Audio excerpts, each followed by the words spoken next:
My name is Zach Arnold. I'm a Hollywood film and television editor, a documentary director, father of two, an American Ninja Warrior in training, and the creator of Optimize Yourself. For over 10 years now, I have obsessively searched for every possible way to optimize my own creative and athletic performance, and now I'm here to shorten your learning curve. Whether you're a creative professional who edits, writes, or directs, you're an entrepreneur, or even if you're a weekend warrior, I strongly believe you can be successful without sacrificing your health or your sanity in the process. You ready? Let's design the optimized version of you. Hello and welcome to the Optimize Yourself podcast. If you're a brand new optimizer, I welcome you and I sincerely hope that you enjoy today's conversation. If you were inspired to take action after listening today, why not tell a friend about this show and help spread the love?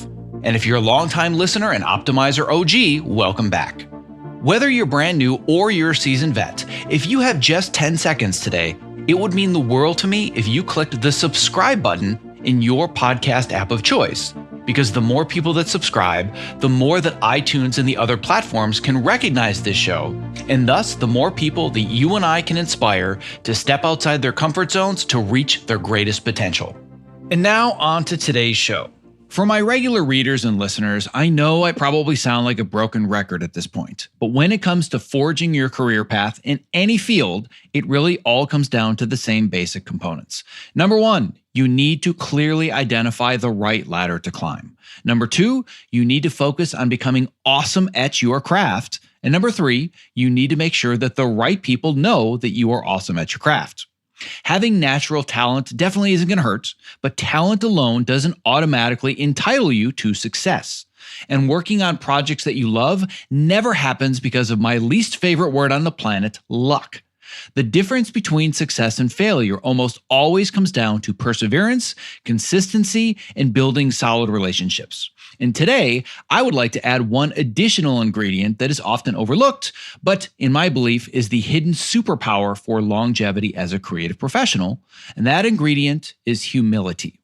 My guest today is a multiple award-winning seasoned film and television editor named Scott Powell, who is best known for his work on 9 seasons of the Fox series 24, where he was awarded 5 Emmy nominations, 3 Ace Eddie nominations, and 2 wins. He's since worked on shows such as Prison Break, Person of Interest, The Chi, The Orville, and most recently, Queen of the South. But to hear him talk about his career path, he is about as humble as they come. Now, despite believing that you need to be an a-hole to make it to the top in Hollywood because why? Nice guys finish last. I believe that humility is a valuable asset in any career path that you are going to pursue. In our conversation today, you're going to hear why it's so important to cultivate humility in your own life and the relationships that you build throughout your career and how to better do so. Like me, Scott is a natural mentor who has helped many land their dream gigs, and he offers words of advice to anybody hoping to climb the ladder and become a successful editor in network and streaming television. Now, before diving right in, I'd first like to thank my podcast insiders, Annie Cohen and Danny Brugman, for contributing questions to today's interview. Wondering how you can do the same? Well, if today's interview provided you value, but perhaps there are a few of your own questions that you wish you could have asked, or you have a guest suggestion of your own, then I'm excited to share with you our Podcast Insider program. As a loyal listener and reader, you have the opportunity to become more involved in the content that we create for future episodes. And before you ask, becoming an insider is completely, totally free, and all it requires is your honest feedback. All you have to do is visit optimizeyourself.me/insider and fill out a short survey and you're in. That's it. That's simple. As an insider, you have the ability to provide feedback on current episodes, suggest future guests, and provide questions that I can ask them. And you'll also be the first to hear about upcoming workshops and masterclasses with discounts. And you might even be a guest on a future Q&A episode with me live on a Zoom call. Once again, all it takes is 5 minutes of your honest feedback at optimizeyourself.me/insider. All right, without further ado, my conversation with film and television editor Scott Powell, made possible today by our amazing sponsors Evercast and ErgoDriven, who are going to be featured just a bit later in today's interview. To access the show notes for this and all previous episodes, as well as to subscribe so you don't miss the next inspirational interview, please visit optimizeyourself.me/podcast. I'm here today with Scott Powell. And Scott Powell, your reputation precedes you because I've been told that you're a very humble person that doesn't really love the limelight. And you, my friend, have given me the best answer ever to my intake form. On my intake form, when I have new guests, I ask them the question, how would you like to be introduced at the beginning of the interview? And your response is my favorite ever. Scott Powell, an editor. I'm like, really? Like, I would say that we could probably go a step further. So if you don't mind, I've actually written another introduction for you. But I loved this intro. But here's how I would introduce you from my perspective. You tell me if you agree with this or not. I'm here today with Scott Powell, who's a multiple Eddie Award-winning editor with numerous other nominations. And you've done work in primetime television and films with a short list of your credits, including 24, Queen of the South, The Chi, The Orville, Prison Break, Person of Interest, and many more. That to me sounds a little bit more like the Scott Powell that I know, but I love the fact that you said, I'm an editor, and that's who I am. I respect that a lot. There's a lot of humility in that, and it's one of the reasons I wanted to have you on the show. So welcome. Thank you. Nice to be here. So I'm excited about this conversation for a few different reasons, but I want to start with the story, and you don't know that this story exists. But one of the very first visits that I ever did that inspired me to go the direction with my career that's very similar to yours is I built a relationship with Paul Gadd many years ago through a connection of a connection. And I was this green kid, maybe 3 years out of college. I'd cut a couple of low budget feature films and I'd done a whole bunch of trailers. And I realized I want to work in television because I am obsessed with this show called 24. And I want to learn everything about it. And I want to know how TV works, and got connected with Paul Gadd. And Paul said, hey, why don't you just, come by the set and post, and I'll walk you around and I'll kind of show you how the team works. And I got to walk around, CTU and everything else. And you don't know this part. And I've always wanted to tell this story. I sat outside your edit bay for an hour waiting for you to be free just so I could come in and introduce myself and say hello and say how much I admired your work. And Paul was finally like, dude, I'm really sorry. Like, he's trying to get a cutout today. Scott's super busy. I'm like, no worries. Because I just thought at that age, opportunities like that happen all the time. And they're so rare. But I actually sat right outside your door and kind of peeked in and watched over your shoulder for an hour as you cut an episode of 24. And that would have been, if it was season 5 or 6, that must have been almost 15 years ago. But it's a very, very fond memory of mine. So that having been said, I wanted to use that to kind of tip off the show because I'm excited about this moment that now I have the opportunity to talk to you about your path and your career and everything else. So this is going to be fun. Yeah, cool. Was I alone in the room at the time? I believe so, yes. It was a long time ago, but my memory was like you were just in the zone. I think it was like a Thursday or a Friday and you were getting out a network cut or something. So I didn't pick the best time to show up. But Paul really tried. It's like, yeah, I want to introduce you to Scott. And I think I met one or two of the other editors and I got to spend like an hour with one of the assistants and they explained to me how you guys do the recaps and how the assistants get to cut the recaps. And I was like, oh my God, that would be my dream someday to cut a recap for 24. Not realizing where my career would eventually end up, but that was like the dream for me at the time.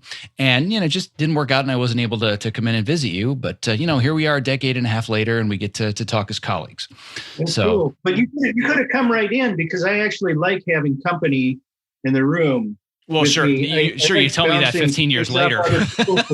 Paul should have known to just send you right in. Yeah, and he was super nice about it, but at the end of the day, he's the producer and he had the same deadline to meet as you, and I think he wanted to get the cut out, but I was so nervous. I can still picture myself sitting there like, oh my God, they're cutting 24, and I'm listening to episodes that haven't released yet, like this is the coolest thing ever, and I was so nervous, and I didn't want to be that guy that was interrupting your flow, but Anyway, it only took a long time to get here, but finally I get to quote unquote to pick your brain about the industry. So I'm very excited about that. Where I want to start is I want to learn a little bit more about your own personal journey and your trajectory to get to the point where you've worked on what I think are some of the coolest, most iconic shows in TV over the course of the last 10 or 15 years.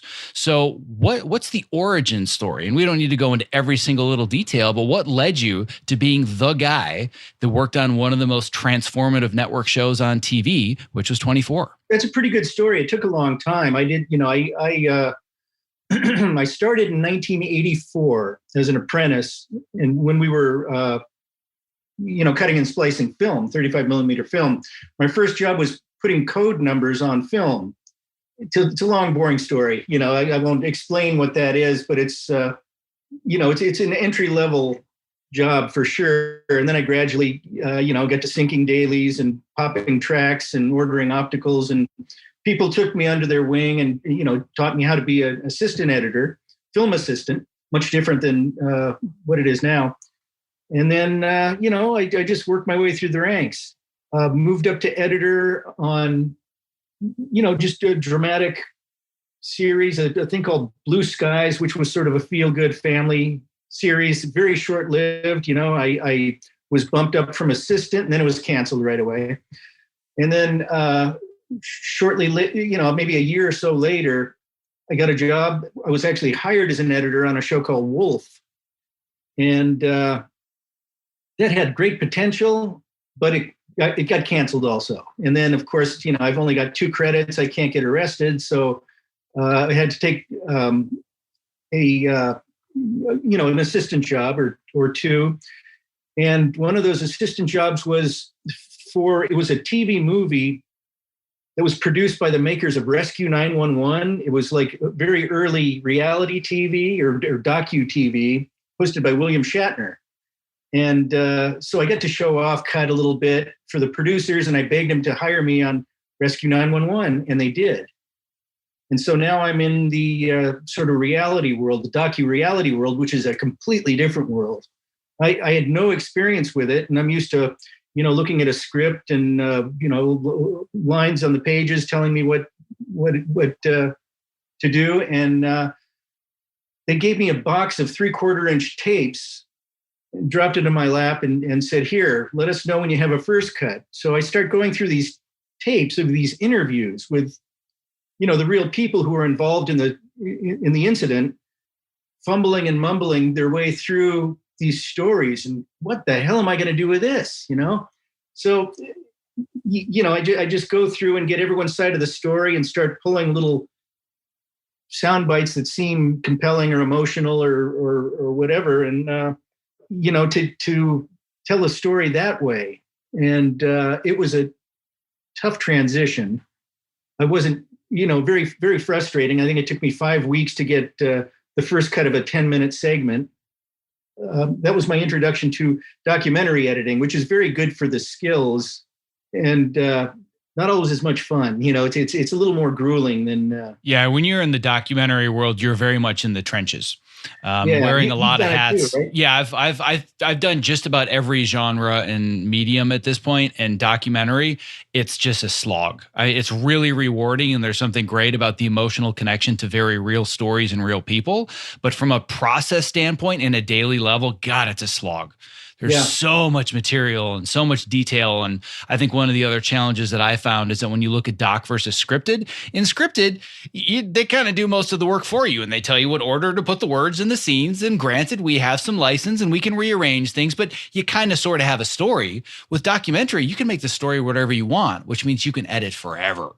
So right. it's a whole different kind of challenge. For sure. But anyway, it was a good experience, and it got me into that world. So I didn't take any more assisting jobs. But for 10 years or so, I was mostly doing that, even though I wanted to be doing scripted. So, I worked on that on Rescue 911. It was a steady gig. It could have been like a year-round steady gig. It was not union. It was IMDb, actually. It was International Brotherhood of Electrical Workers, which was, a whole different thing. But anyway, I was hired to do a TV movie, a Western, Gunsmoke. And the reason I was hired to do that was one of my early assisting jobs. I met a director named Jerry Jameson, great guy. And we were on a chem session, the flatbed moviola. It was a big rush to get this thing out. So it was all hands on deck, 3 editors and me as the assistant taking notes. He remembered me because there was an issue that I made a suggestion that solved the problem. And he claimed that I was the only one in the group who really knew what he was talking about. And I came up with this suggestion. It was a disaster on set. It was a car chase that failed for some reason. And I said, well, you got enough of a foot chase after the car chase. Can we, I came up with an idea that helped. Jerry remembered me, a number of years later, and hired me to cut this great big Western TV movie, Gunsmoke. And then I ended up doing one of those a year for 3 years. It was only 3 months of employment, and the rest of the time I filled out trying to do, reality stuff. And that's kind of the way it went for a while. I was sort of doing, I did some music videos. I did just a variety of different stuff to try and keep busy. A lot, that's really not resume worthy. But I met an assistant named Larry Davenport and hired him.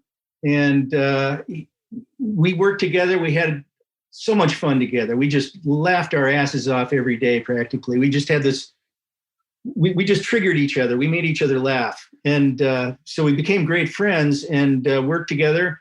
And then I couldn't get arrested. So I was back onto a reality thing. And so we got out of sync and went different ways.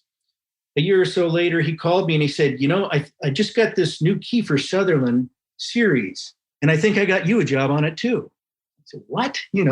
Assistants don't get editors' jobs. It's usually the other way around. But he knew the producers from, a past experience working with them, 20 years prior to that. And so I went, in for an interview and then a call back, and he had already sold me to these people. He got the job, and he very outgoing guy. He said, well, do you have all 3 editors? No, we're still looking for one. Well, I got a great friend named Scott Powell, team player, blah, blah, blah. Really, just sold me to him. And that totally put me on the map, being on that show. It was my first ever consistency, not looking for another job every 3 months. It was like 10 months of work for 9 years. So it was a whole new world for me, and it was so much fun to cut, and, we won awards. And what was cool about 24, most people don't understand what we do. We only call attention to ourselves when we up, but, ooh, that was a jarring cut.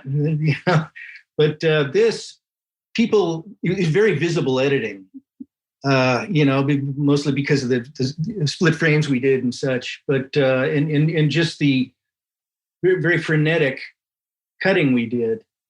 And so people who know nothing about editing loved the way it was edited. So, that was cool. So neighbors, a lot of fans, friends and neighbors are really into it. And I'm not used to, I had never really mentioned to people, I wouldn't bother telling them, oh, you got to watch, the show that I edited. I didn't really have anything worthy of that until I got on 24. And that's, I got in 1984, and now it's 2001.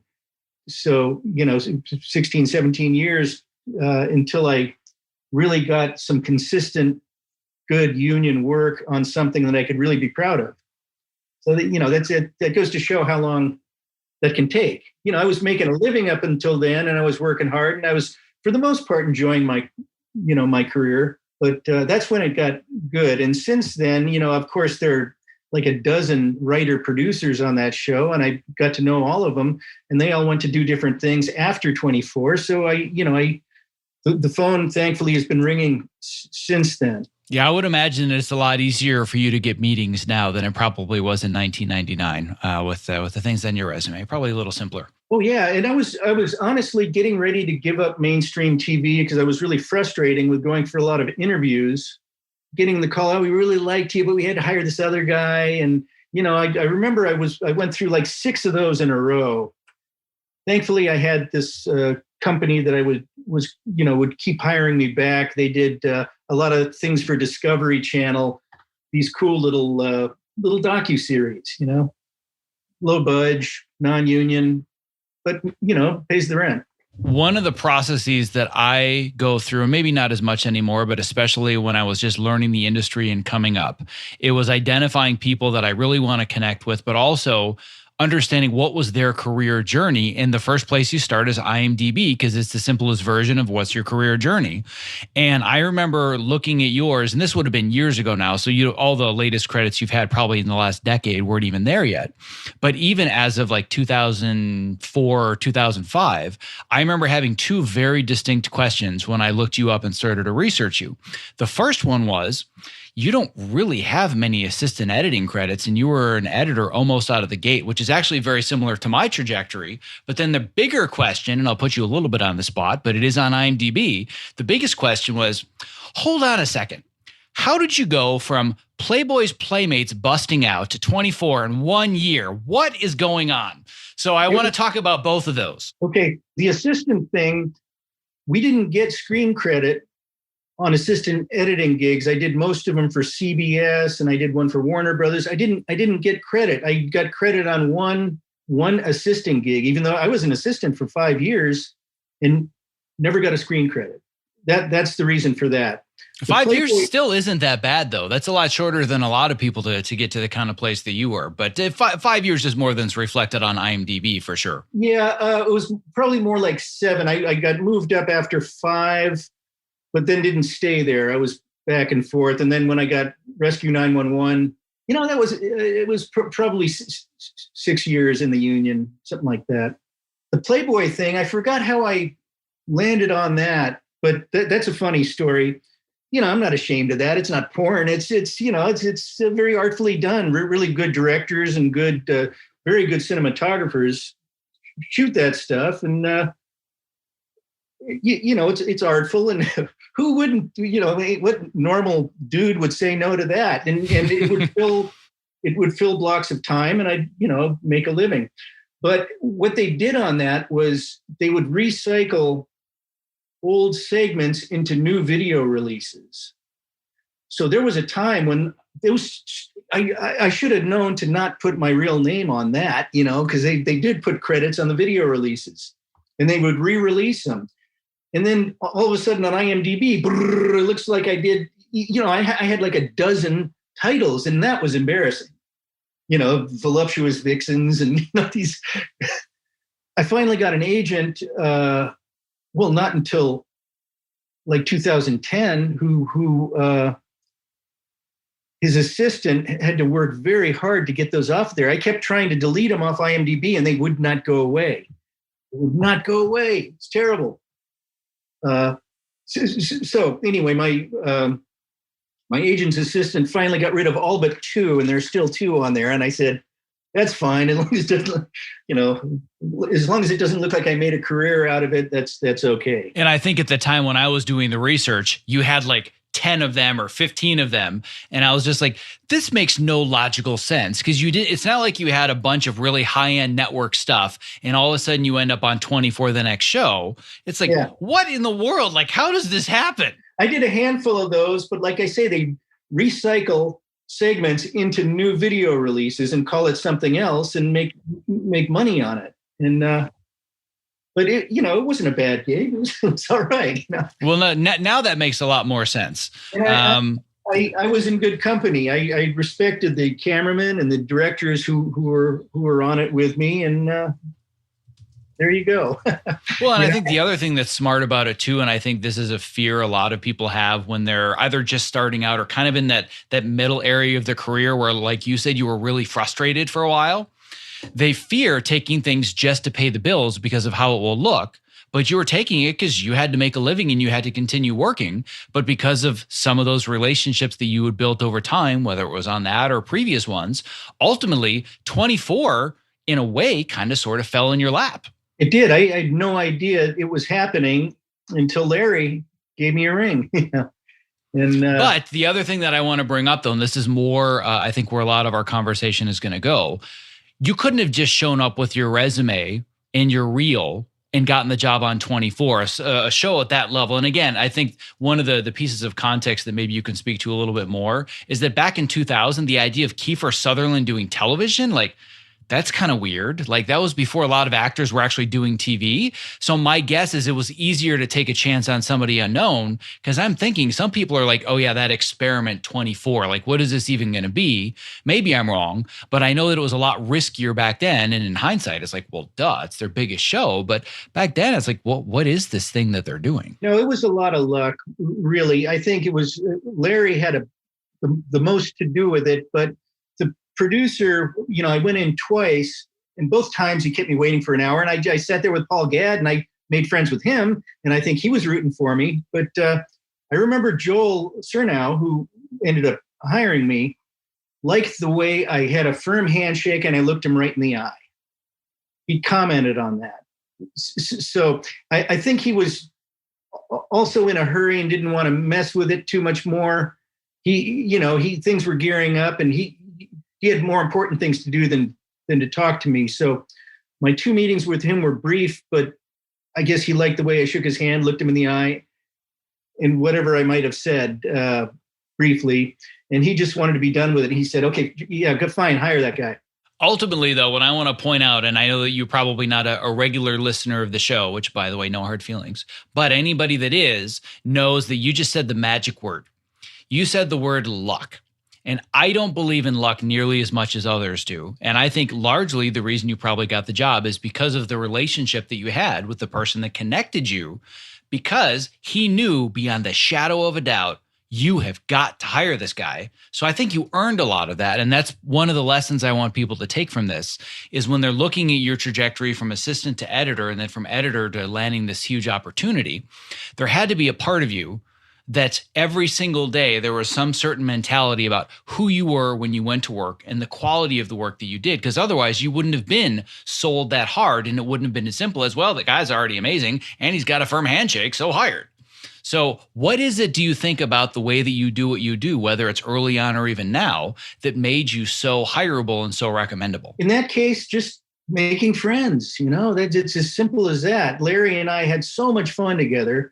And we just both had the same screwy sense of humor. And we ended up just doubled over laughing almost every day just because of stupid memories we'd share with each other. We found each other very funny. So what you didn't say is that, well, I'm very good at Avid, and I'm good at organizing trim bins, and I can composite well. Like it's all about relationships. We haven't talked about craft or the technicality of the job at all. You're talking all about the quality of relationships. I've found, and this is advice from my dad, actually, keep it anecdotal. If you go for an interview, have a good story to tell. If you're spewing out a resume, I'm no good at that anyway. But when I hire people, it's if I sense a quiet confidence. How I met Larry, who got me the job on 24, I think this is a story worth telling. I was hired on a Dick Wolf series, and I was in an office with a couple of post producers and another editor, and we were interviewing assistants. And we had like a dozen of them come through there, and Larry came through, and he's he's an older dude, and his resume. I mean, Happy Days, Laverne and Shirley, Mork and Mindy, he goes way back, and he was kind of a hipster. He came in wearing shorts and boots, and had a big old earring and long hair. I could smell cigarettes on his breath, but he had this quiet confidence. He smiled. He had a couple stories, and I just know this guy's really good at what he does. He's not worried about a thing. It was just a sense I had. And when he left, I said, okay, guys, we're hiring that guy, right? And they said, well, no, we want to, and very unlike me to be so aggressive, but I fought to hire Larry. We hired him. I'm usually very passive about that kind of thing. I'm not very aggressive. I don't, confrontation is not my thing at all. I avoid confrontation, whenever I can. But anyway, I fought for Larry, and then a couple of years later, he was the reason my career got completely turned around. All because you looked out for him. He looked out for you. Right. Well, plus we had a blast, And imagine had you not gotten in that job, where your career might be today. Yeah, that was a twist of fate right there. Me being, I surprised myself that why am I, wow, I'm fighting. I don't know what compelled me to fight so hard for him, but the other folks in the room were not. He wasn't on the top of their list, and there were plenty of others we could have hired. I think we hired two, and he was one of them. We got onto that. I was talking about the way I interview, and maybe it might have been observing Larry, the way he did his thing. And another thing I might add, I mentioned I was ready to give up mainstream TV, and I had been on all these interviews and not gotten the job. When I thought the interview went spectacularly, it was always the, oh, shit, I'm sorry. Or, the ones who did call to tell me I didn't get the job were, told me I was a close runner up. But I was kind of cynical at the time. I'm going to get this job. Right. So I had no anxiety about it. And I was probably kind of like Larry in that I was sort of quiet confidence. Maybe I was confident I wouldn't get the job, but I knew I was good at what I did. So. And I think that's actually a really good point. I think there are a lot of people that are stuck in that place. I was stuck in that place more than once in my career, where I knew I had the experience. I knew that I could do the job, and nobody would take a chance. The big break just wasn't coming. So having gone through that yourself, knowing in hindsight, well, I just kept doing this thing. Let's say that you're talking to somebody right now that's like, listen, I have years of experience in Hollywood, but the big break just isn't coming. How do I manage it? Like, what advice would you give them in that situation? Well, I think it will eventually happen. Sometimes it takes a lot longer than you want it to, but it will eventually happen. I had an assistant for quite a few years, and she was a great assistant and a very good editor too. She cut things for me, and I shared credit a few times. And she was in her 50s, and she'd been doing it almost as long as I had. And she'd done great big features and good career as an assistant. Was just done with being an assistant. She just stuck it out, and it took her a lot longer than me even. And now she's got a great career. She's doing really cool TV shows, but sometimes it takes longer than others. I mean, we hear about people who right out of the gate just get these great opportunities and move up to editor, in their, I know people in their late 20s, early 30s who just hopped on it and, did one good show after another, moved up to director even. I don't know what the formula is. It's, I think if you want it bad enough and you just stick to it, just keep thinking positive, eventually it will happen. Yeah, I would agree with that. And I think that the trap that I've seen so many people fall into, both younger and more experienced, where it's not just how do I go from AE to editor, but how do I go from editing docuseries and Playboy to working on huge network shows. The trap you fall into is it was supposed to happen by now. Why is it taking so long? But the only thing you can control is your effort.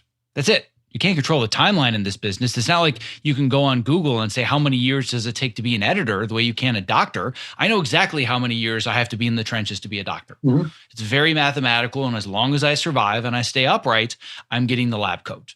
In our world, you don't know how long it's going to take. So but true. You can control the effort. Right? And that's all you can control. Yeah, absolutely. And so you got to roll with the punches. Another thing my dad told me, you got to eat a lot of shit in this business. I remember explaining to him, my dad was a producer and a studio exec. He got me my very first job as an apprentice, but he didn't actually hire me on anything until I had proved myself over and over again. He let me find my way, but he had good advice. He's the one who said, I was complaining about getting screwed over by something or other. And he said, well, son, you got to eat a lot of in this business. So here's another turd sandwich for you. Well, I already like your dad And because I like the fact said, that he didn't let you use him to climb the ladder. He forced you to learn how to do it yourself. I have a lot of respect for that. Yeah. And he said, you have two choices. You can stay or you can just leave. No one's forcing you to stay. You can just quit on him. And then, yeah, he's right. I guess I'll stick it out. Take a bite of that turd sandwich and stick it out. Absolutely. That's really what you have to get very good at consuming on a regular basis as you climb the ladder in Hollywood. So I couldn't agree more. One of the subjects that I really wanted to dive into deeper, and the reason that you and I actually connected, to give a little bit of backstory to anybody listening, I interviewed Scott Jacobs a few months ago. Apparently it's the Scott Club here where, Scott and Scott sounds like maybe it's a law firm. But I talked to Scott Jacobs all about the world of being an assistant editor and rising in the ranks and some of the politics of it and such. As soon as we were done, he's like, dude, why have you not had Scott Powell on your show? I'm like, that's a really good idea. Like I admire him, and 24 is one of the inspirations for me to move into television. And frankly, I watched a lot of 24 and stole from you guys when I worked on Burn Notice, because that's how we learned how to make the boxes. So I watched 24. I'm like, all right, I'm going to do what they did on 24, but inject steroids. And that's what ended up happening on Burn Notice.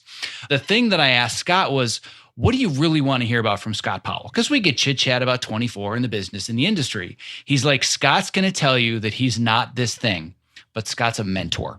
He doesn't even know it, but Scott's a mentor, and he helps people along the process and he teaches them. And you are a hugely important mentor to Scott Jacobs. So the first question I have for you is, do you even consider yourself a mentor? My sincerest apologies for the interruption in the middle of this interview. But if you are a content creator or you work in the entertainment industry, not only is the following promo not an interruption, but listening has the potential to change your life, because collaborating with Evercast is that powerful.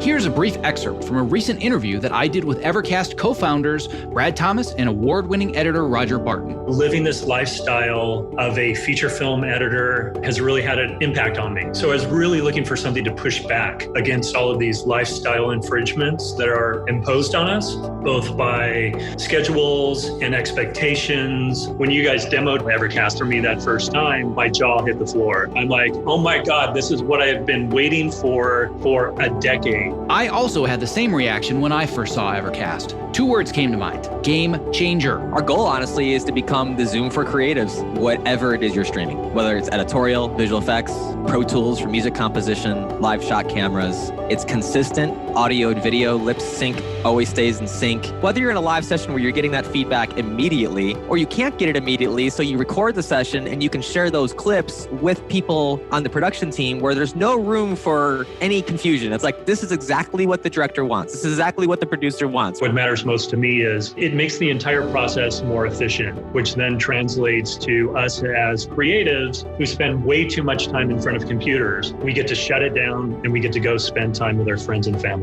The biggest complaint, and I'm sure you guys have heard this many, many times, this looks amazing, I just can't afford it. Tesla had to release the Model S before they released the Model 3. So by the end of the year, we are going to be releasing a sub $200 version a month of Evercast for the freelancer and indie creatives. Anyone who is a professional video creator outside of Hollywood. I think what we've learned over the last few months is that this technology can translate to better lives for all of us, that give us more flexibility and control while still maintaining the creativity, the creative momentum, and the quality of work. I cannot stress this enough. Evercast is changing the way that we collaborate.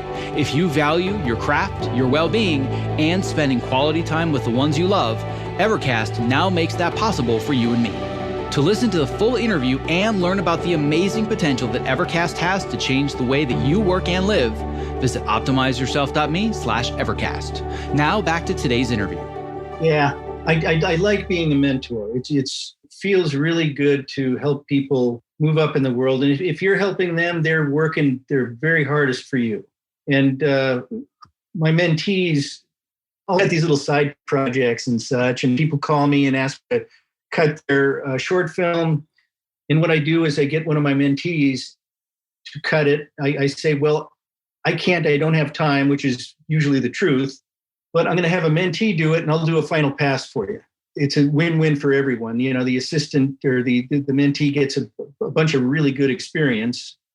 I like helping people out, actor friends and such. So I've done that quite a bit, and it's very rewarding. Last night, I went to my former assistant's house and looked at scenes that she cut. She was just bumped up on a show that her and I did together. It's The Chi, and after we were all out of work, for COVID, I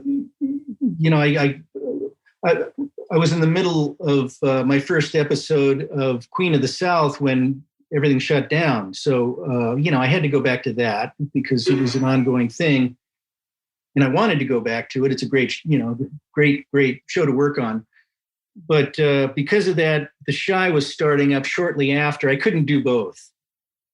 So when I told him on The Chi that I couldn't do it, I recommended they hire my former assistant who co-edited some things with me, and I really felt she was up for the challenge. So I helped her get the job, and I was just there last night going through her cuts because she's a little insecure. It's her first solo trip, but she's done so much for me.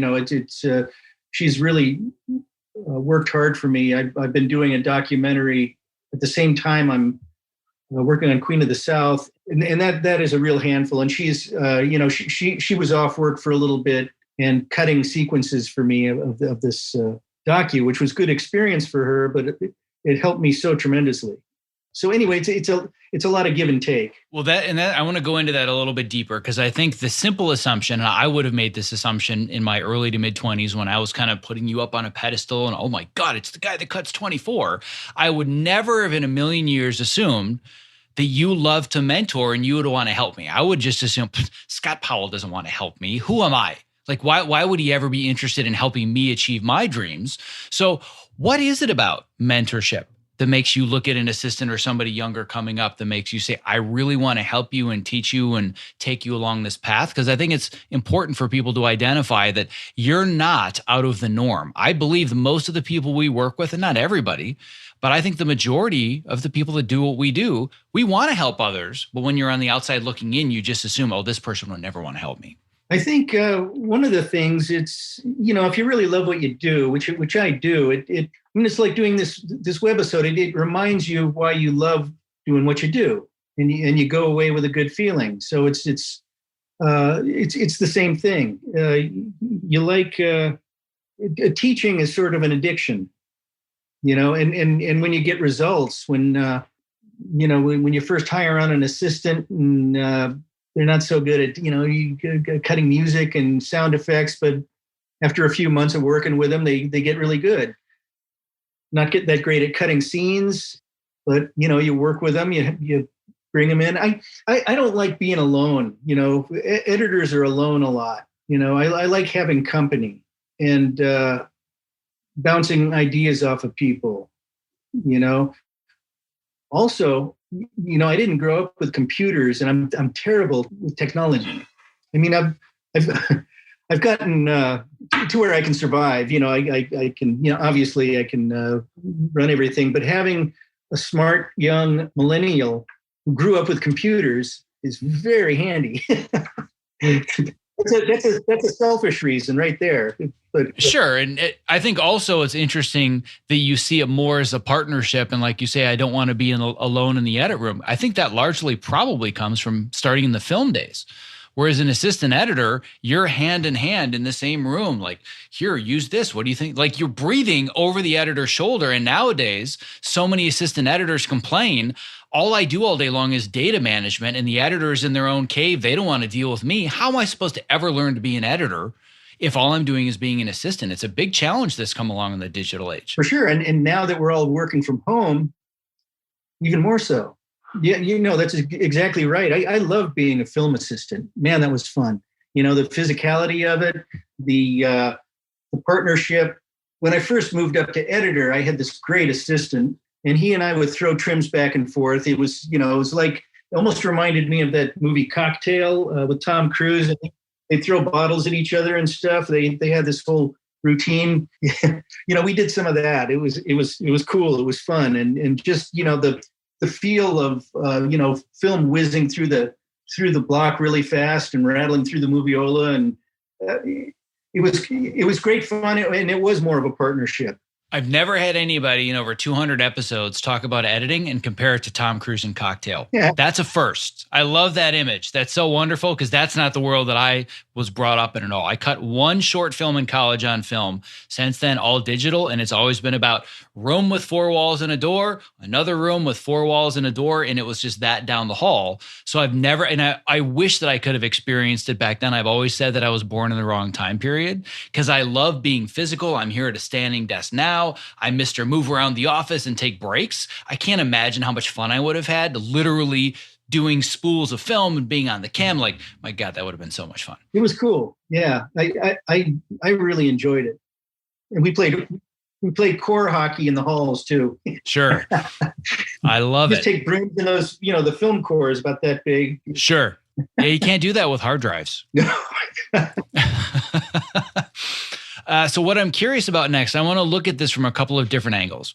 One angle is more from the person who's looking to take it to the next level, and they would love to be the assistant editor for somebody in your position. And then the other angle is somebody with a little bit more experience that's already editing consistently, and they're wondering, how in the world do I not get pigeonholed and have a varied and wide career like you? Those are kind of the two places I want to go next. And the first of which is extending this conversation about mentorship and assistant editors. What's the difference, in addition to having a very firm grip? So everybody listening, work on your grip strength if you want to meet Scott Powell. But other than that, other than grip strength, what are some of the things you're looking for when you want to hire an assistant editor? What are the qualities that go beyond just basic technical requirements? What are you really looking for in the difference between this is definitely somebody I want to mentor and hire versus, probably not a good fit? I don't know. It's mostly personality, I guess. It's just a feeling, it's my current assistant. I've been mentoring her for about 5 years. One of my 24 cronies, a buddy of mine who was a post super on 24, just called me and said, "Hey, this girl who's working as a PA, she just moved here from New York, just graduated college. She just wants to get into a cutting room and she wants to get into mainstream TV." And I said, "Yeah, sure, bring up, she's welcome to hang out with me, no problem." And she's been for 5 years. And she got in the union just last year. And when my assistant just recently moved up on the Shy, man, it was her turn. She got in the union, she paid a lot of dues. And so she is, she's definitely earned, not that a place with me is so spectacular, but she's earned a place in my room. She's become a good friend, and the word's escaping me, but she was consistently, whenever she had free time, she'd call me and say, "Hey, can I come hang out with you?" And then, I'd introduce her to the assistants, and she would get around and learn as much as she could, being in the room with me while I'm cutting, but also, with my assistant, learning how to do that. It's not stamina. What's the word I'm looking for? She had the I call it persistence. Persistence. She was persistently very enthusiastic. She would drive across town, get there at 6:30, and I go, "Oh, I'm sorry, I got to leave at 7. I got to have you fought traffic to get here," but she was no problem. I'm glad to spend any time I can. She was just great attitude. Consistently, no question, she wanted it, and she was working really hard for it. On the way to that, I had helped her get a job as a PA at Sony, and a couple other things. But it was I was very happy to tell her that if you're available, I'd love you to come and work with me, and I'm going to hang on to her until she moves up to editor. I think I usually hang on to the same assistant. Hopefully I can keep them busy enough. In recent years, I've pretty much gone, I've worked consistently enough that they can just kind of come with me on all my projects, which is nice. I think you then have the same curse that I do, which is you love mentoring assistant editors, which means that you never get to keep the really good assistant editors because they keep going to the editor's chair, and then you got to find another good assistant editor. Yeah. It's like this cycle every 2 to 3 years where it's like, well, put another one in the editor's chair. So I got to start over and find a new one. Whereas it'd be more convenient to have a career assistant, but it's not nearly as rewarding. True. Yeah. Yeah. It's very rewarding. I was so proud of my former assistant, Dinara, when I went to her house and watched her, the scenes she's been cutting. It was just, okay, you know, most of that you did the way I would do.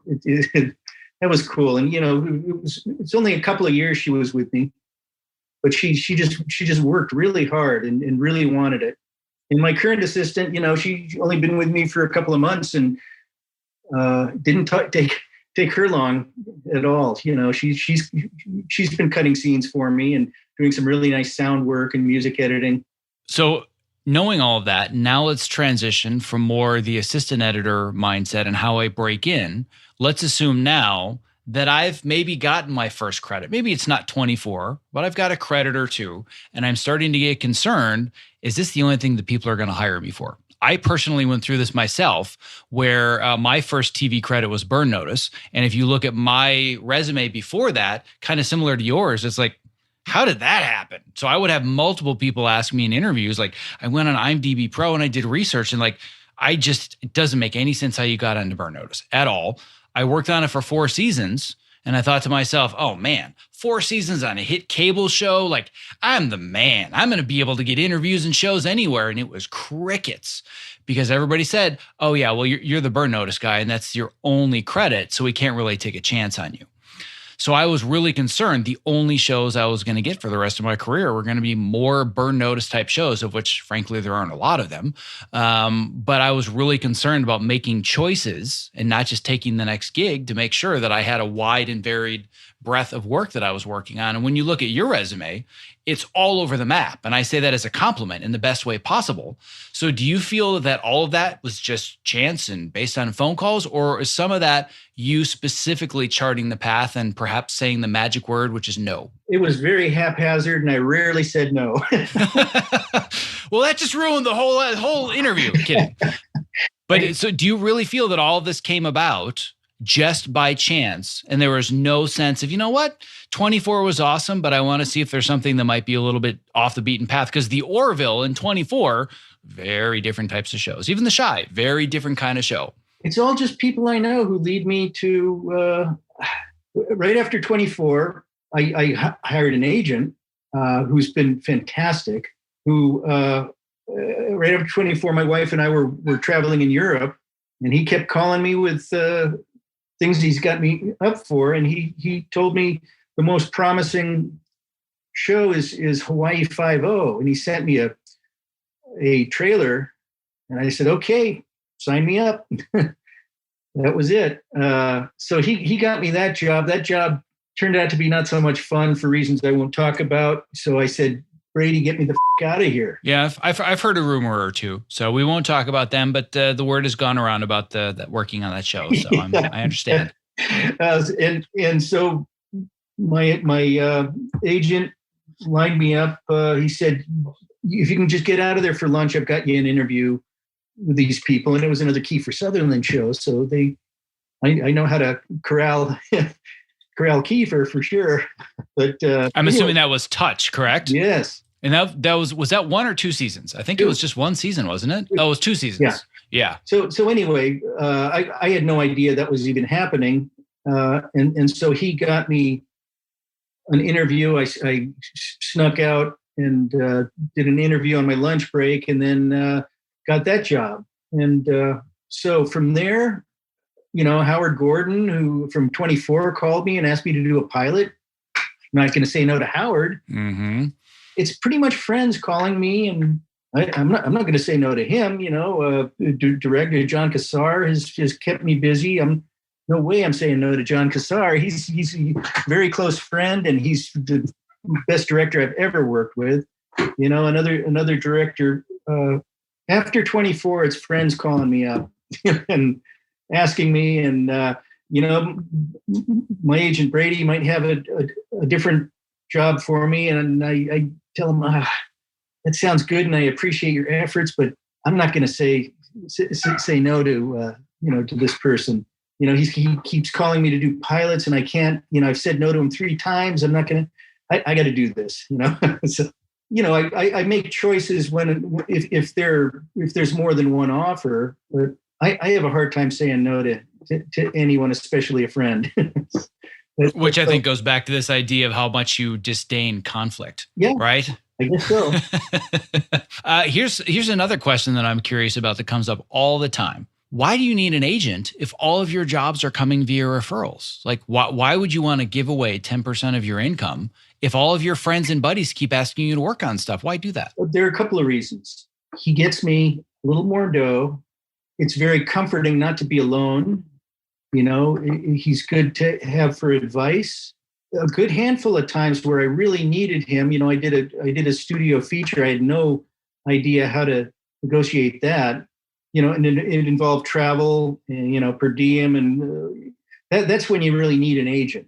And it's again, not liking conflict, but I want to, make a respectable amount, and he is good at, without pissing people off, squeezing a little more out of them. So. Yeah, my mentor, one of my mentors is Dodie Dorn, who I've had a mentor-mentee relationship with basically since I came out of college. And I actually did an entire podcast interview about how it shifted from the mentor becoming the mentee, where now I help her with health and lifestyle and, how to better balance the hours and whatnot, but she still helps me with career stuff. But I asked her that question years ago.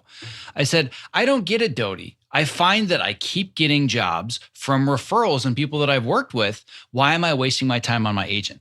And she said, just wait until you have to have a conversation with one of the studio executives when you're negotiating a deal. Then you're going to see how valuable having an agent is. And I was like, oh yeah, never mind. Because just the thought of having those back and forth and how that can just ruin a relationship, the expectation is they're going to have conflict with an agent. That's their job. But you should have a really good relationship with the head of the post at a studio or on a show or whatever it is. That alone, in my opinion, is worth the amount that you're paying an agent, just to be that buffer between everything. Absolutely. Yeah. It's a very uncomfortable place negotiating for my own rate. So, it's pain. Sometimes it's painful writing a check at the end of the month. That's like almost as much as your mortgage, but he's also a good friend and he has earned it. Even if, I work on the same thing for a couple of years and he doesn't have anything to do. I think about what he's done for me in the past, especially when there's travel involved. It's I wouldn't know where to begin on that. So I definitely make 10% more because of him. That's the way that I always looked at it. Worst case, if it's a wash, then it's worth it, and right? If they can get you 10% more, right back to him, but that's still cool. Yeah, exactly. So you end up getting the same in the bank account with a whole lot less conflict and heartache and burning bridges and all that other stuff. But yeah, financially, maybe a wash, but I think you're not losing anything. At least that's my perspective. Yeah. I had an agent early in my career. That was not a good experience. It was almost like a facade where they did practically nothing for me. One bullshit courtesy interview and another set up getting me a pass at the gate. After I already literally that was it. In a couple of years and paying him, and my dad finally hired me on a thing, and I said, "Come on, guys! I really kissed up to him. I said, I love you guys. I want you to be my agents, but I can't pay you 10% here. Come on, my dad is hiring me." Well, flames were shooting out of the phone. They're threatening to sue and stuff. So it was, okay, my friends are not really my friends. They're my friends if I'm paying them. So that I said, I'm never having an agent.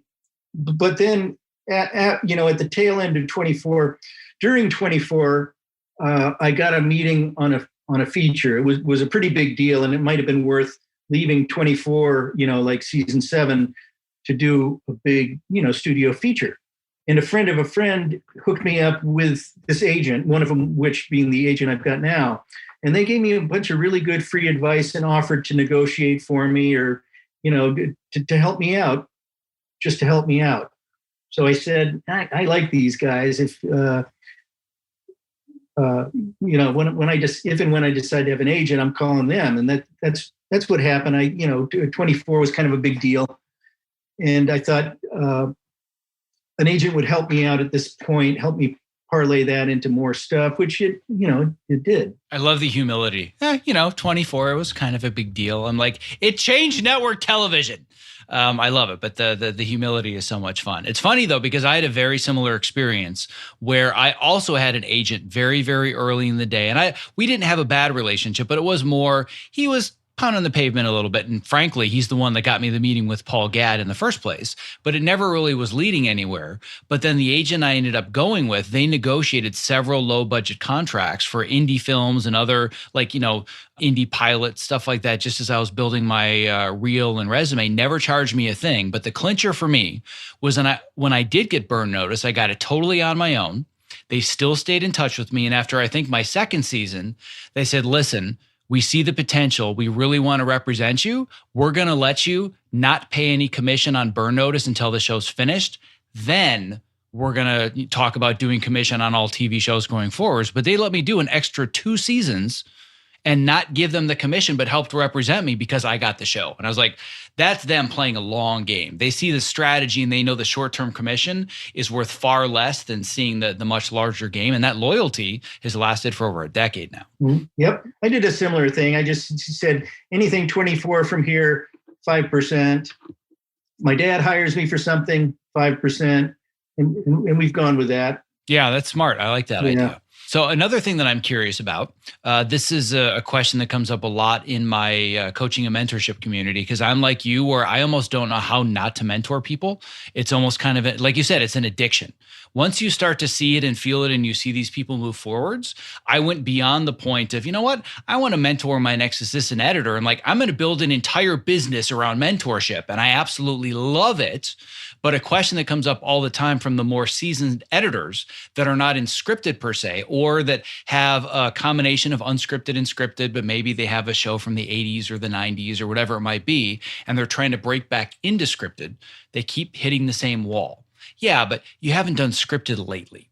So as somebody that comes from the unscripted world, and I know it might have been a little ways back, but what do you think one of the clinchers is that helps people understand you might not have all the recent credits that you need, but we know you can tell a story and we have the confidence to hire you on this scripted show? What would you advise to somebody that's kind of in the position similar to where you were around 2000? It's hard to know what the clincher is. I've got 2 very close friends who are from the reality world. I've hired each of them over the years as assistants. And they go back and forth between editing, and making really good money on reality, but they still haven't hit it. It seems to be a hard thing to do, and I'm not sure what to tell them. I started in the scripted, and then at a point where I was in limbo, did reality and just kind of filled time and made money. I'm not sure how to answer that. I don't know cut as many short films or as much scripted as you can. I don't, it's hard for me to give advice there. I'm not sure. I know it's another point. One of my buddies is a super talented editor in reality and docu. I mean, he's really good, and he's making top dollar for it. When he first started cutting scenes for me, he didn't really know how, and that surprised me. And that was it was sort of an eye opener. And I had to work with him, and he caught on. But I was thinking, oh, this guy can do anything. I mean, I've seen how talented he is at non-scripted. But it's sort of a different world. And if you get a dialogue scene with a whole company of people around a table and all these different angles, and it's really a different world, and it just takes a lot of experience. And after doing it for so many years, you kind of take that for granted. But when, it was, like I said, it was an eye opener to see someone who I thought was, absolutely could do anything, talented, had trouble with a complex dialogue scene. Yeah, it just takes time and a lot of practice. Well, I was going to say that I think it's a bit of a double-edged sword, and there's a trap that you can fall into on both sides. And I've seen it from both angles. One of the traps is you think I'm incredibly experienced in reality and unscripted or docuseries or whatever it might be, so I'm just going into scripted, and I know that I can cut anything because I'm a great successful editor, and that's could be true. But like you said, you saw a guy at the top of his game really struggle with what could be considered a relatively simple scene of people sitting around a table. But then I think the flip side of it is there are a lot of people in scripted that automatically assume you can't do scripted because you're an unscripted person. So it's like there's both sides of this. And I think your advice is perfect, which is you can be great at the unscripted, but you still need to be able to show and prove that you have the scripted experience, which is this catch-22. Well, but I need the scripted job to get the scripted experience, right? So it's that trap that everybody seems to fall into. Right. I mean, it's most people, when I first started working, in order to get any experience, you had to have a job first. No one had a moviola and 35 millimeter film in their garage, Now there are a lot of people, who graduate high school who've already done a lot of editing and maybe just simple stuff, but they can gain a lot of experience. My son's 11 and he has a YouTube channel and he's doing multi-layer composites in Final Cut Pro. I'm just like, I can't even imagine what I would have done with these tools at 11 years old. Right. So yeah, I very much understand where you're coming from there, but there's still always that catch-22. Got to have the experience to get the experience. Yeah. So, I mean, they're cutting short films, even if you're not, I've heard of editors going to colleges, even if they're not enrolled to cut student films. Man, I'm not really sure how to advise on that question. Well, let me ask you this question then. Let me rephrase it a little bit. Instead of worrying about giving the advice, what would it take for you, Scott Powell, to recommend somebody to be in the editing chair if it were open on one of your shows? What level of experience or skill with scripted work, even if they don't have the credits, at what point do you say, you know what, you need to take a shot on this guy? Because that's kind of what happened with you and Larry, where Larry said, you got to meet this guy. And then eventually they hired you. So what would be the minimum basic criteria for you to do the same thing for somebody else in return if there were an open chair on one of your shows? For me to confidently recommend someone, I'd have to have worked with them or seen enough of his work. Even if you see really good work on the screen, you're not sure how, of the process, how the process was getting there. To confidently recommend someone, I'd have to know them well enough and know their work, which means I'd probably have to work on the same show as them. So it's a pretty high bar then, just to give everybody some realistic expectations. And again, I'm not putting you on the spot and I don't want people to start asking for recommendations, but in general, if somebody's trying to reach out and build a relationship with their own version of Scott Powell, I'm guessing that most people criteria is about the same and mine is similar. I would say the same. If there's an editing chair on a show open, I'm very reluctant to recommend you if in some capacity we have not been in the trenches together. Because a reel tells so little of the story. And a lot of people fall into the trap of thinking, well, my work is cool. Why does nobody notice me and nobody hire me? I need to know how you manage the politics and how you manage the late nights and how do you manage relationships and notes. And there's so many other factors that go into it, but people feel that there's some sense of entitlement because I've done the work, I've got the credits or the experience and it's long enough and it's my time, but there's a lot more factors that go into it that are much as going back full circle to the beginning that are about relationships, not just about craft. Yeah.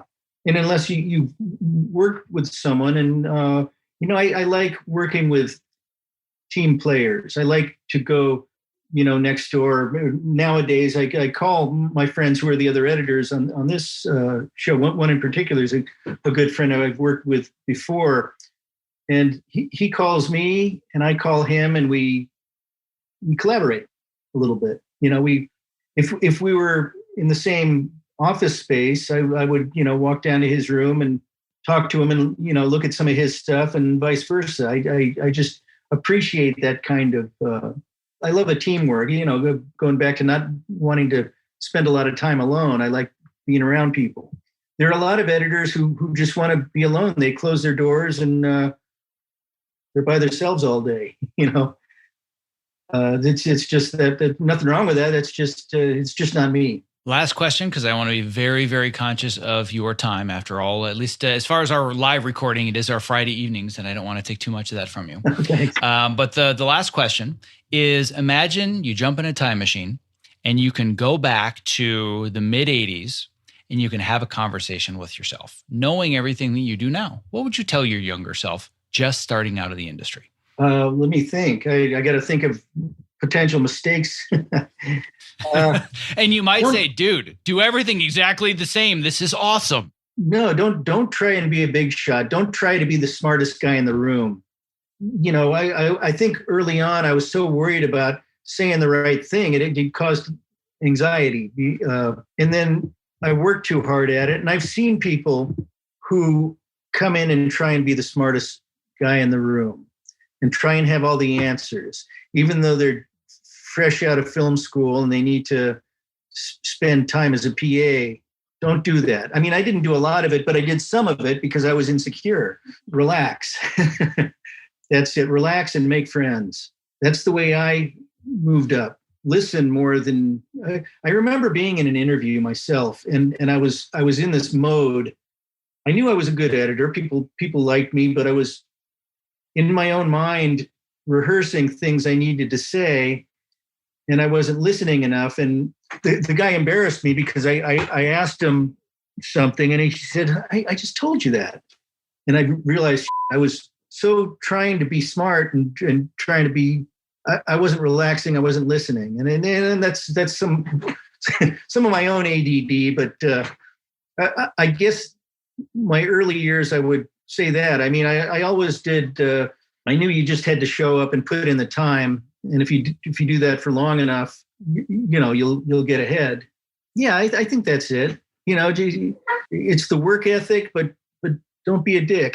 Just yeah, that's it. If there was ever a piece of advice that could turn into an entire t-shirt line, it's got to be, don't be a dick. Don't be a dick. How simple is it, right? Hollywood, it's not the easiest place, but I think that's sage and wise advice. Yeah. So final question for you. Are there any questions that I haven't asked you or anything that you'd like to talk about or impart before we wrap up today? I guess not. We covered a pretty wide gamut. I would say that you've dropped more than a couple of knowledge bombs that I think are really good for others to hear. So don't feel the pressure. If there's anything to leave on the table, we can leave it on now. But I'd say we definitely did okay. Cool. Well, it was fun. It was good to meet you. Yeah, and I'm glad that Scott connected us. And if you're willing, if somebody were listening to the show and they were inspired by you or the value that you bring or the things that you teach and they wanted to connect with you, is there a way that people can connect with you directly? Through you. How's that? Yes, I love that. Great answer. I love facilitating mutual connections, but then you get to use me as your screener. If you could be my buffer, my screener. Recently, like I said, I'm doing 2 shows. I forgot all about this appointment we had until like about a half hour before, and not that I would have prepared, but you can feel free to call or text or email me whenever you want, and I'm always open to meeting new people. But in recent months, I'm not going to have time. And that's a really, really good expectation to put out there. But the expectation I'm going to put out to anybody listening that says, I want to connect to Scott. Scott has made it very clear, you have to come through me first. And that's a high barrier of entry because I teach people how to do good outreach and provide value to others. So if you don't come out of the gate wanting to give Scott Powell a ton of value when you first connect, I'm probably not going to connect you. But if I sense that it's a great mutual connection and it benefits you just as much as it benefits them, then expect an email or a text message from me. Okay, cool. So on that note, I really appreciate you taking the time, especially given that you've got so many other things going on and this wasn't even on your radar. But again, it goes back to, you know what? I forgot all about this, but I don't want to be a dick. So I'm going to show up on time and I'm going to do the interview. So I very much appreciate that. Exactly. Okay. Thanks. Well, this has been great. I'm going to let you get back to your Friday evening, but I cannot tell you how much I appreciate this and just how cool it was for me personally to put a bookend on this story that started for me like 15 years ago. Good to hear. Thanks. Before closing up today's show, I would love to ask for just a couple additional minutes of your time and attention to introduce you to one of my new favorite products created by my good friend Kit Perkins, who you may recognize as creator of the Topo Mat. Here is a brief excerpt from a recent interview that I did with Ergo-Driven co-founder and CEO Kit Perkins, talking about his latest product, New Standard Whole Protein. I'm into health and fitness generally, but I want it to be simple and straightforward. About a year and a half ago, I started adding collagen into my protein shakes. And man, the benefits were like more dramatic than any supplement I've ever seen. So I thought, if I can just get this down to coming out of one jar and it's ingredients that I know I can trust, and you just put it in water and you don't have to think about it. When people think of protein powders, they think, well, I don't want to get big and bulky, and that's not what this is about. To me, this is about repair. So a big part of what we're talking about here is you are what you eat. Your body's constantly repairing and rebuilding, and the only stuff it can use to repair and rebuild is what you've been eating. Unfortunately, as the years have gone by, every day getting out of bed, it's like, 2 or 3 creaks and pops in the first couple steps. And that I thought you just sort of lived with now. But yeah, once starting the collagen daily or near daily, it's just gone. So for us, job 1A here was make sure it's high quality, and that's grass-fed, 100% pasture-raised cows. And then the second thing, if you're actually going to do it every day, it needs to be simple. It needs to taste good. Well, my goal is that for anybody that is a creative professional like myself that's stuck in front of a computer, number one, they're doing it standing on a Topo Mat. Number two, they've got a glass of New Standard protein next to them so they can just fuel their body, fuel their brain. So you and I, my friend, one edit station at a time are going to change the world. And even better for your listeners, with code OPTIMIZE, on either a one-time purchase or that first subscribe and save order, 50% off. So if you do that subscribe and save, that's 20% off and 50% off with code OPTIMIZE. That's a fantastic deal. If you're looking for a simple and affordable way to stay energetic, focused, and alleviate the chronic aches and pains that come from living at your computer, I recommend New Standard Whole Protein because it's sourced from high-quality ingredients that I trust, and it tastes great. To place your first order, visit optimizeyourself.me/newstandard and use the code OPTIMIZE for 50% off your first order. Thank you for listening to this episode of the Optimize Yourself podcast. To access the show notes for this and all previous episodes, as well as to subscribe so you don't miss future interviews just like this one, please visit optimizeyourself.me/podcast. As a final quick reminder, if you would like to more actively collaborate with me on future episodes, suggest future guests, get early access to new programs and more, visit optimizeyourself.me/insider to learn more about becoming the newest podcast insider, which is totally, completely 100% free. And a special thanks to our sponsors Evercast and Ergo-Driven for making today's interview possible. To learn more about how to collaborate remotely without missing a frame and to get your real-time demo of Evercast in action, visit optimizeyourself.me/Evercast. And to learn more about Ergo-Driven and my favorite product for standing workstations, the Topo Mat, visit optimizeyourself.me/Topo. That's TOPO.